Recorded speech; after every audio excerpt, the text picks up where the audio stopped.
First reading. A reading from the prophet Isaiah, chapter 42, verses 1 to 7. Here is my servant, whom I uphold, my chosen one, in whom my soul delights.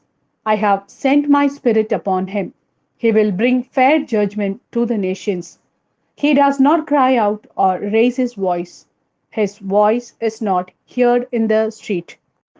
He does not break the crushed reed or snuff the flattering wick. Faithfully he presents fair judgment. He will not grow faint. He will not be crushed until he has established fair judgment on earth. And the coast and islands are waiting for his instruction. Thus says God, Yahweh, who created the heavens and spread them out, who hammered into shape the earth and what comes from it, who gave breath to the people on it, and spirit to those who walk on it.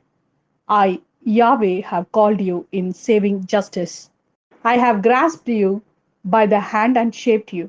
I have made you a covenant of the people and light to the nations, to open the eyes of the blind, to free captives from prison, and those who live in darkness from the Gideon.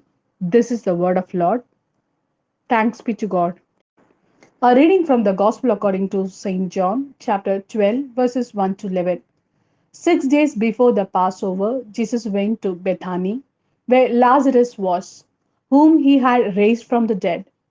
They gave a dinner for him there. Martha waited on them, and Lazarus was among those at table. Mary brought in a pound of very costly ointment, pure nard, and with it anointed the feet of Jesus.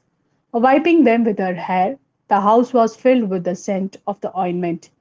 Then Judas Iscariot, one of his disciples, the man who was to betray him, said, why was this ointment not sold for 300 denarii and the money given to the poor?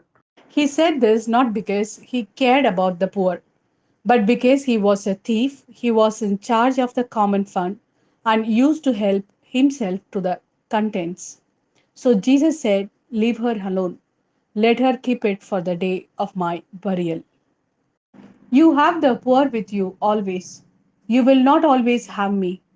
Meanwhile, a large number of Jews heard that he was there and came not only on account of Jesus, but also to see Lazarus, whom he had raised from the dead. Then the chief priests decided to kill Lazarus as well, since it was on his account that many of the Jews were leaving them and believing in Jesus.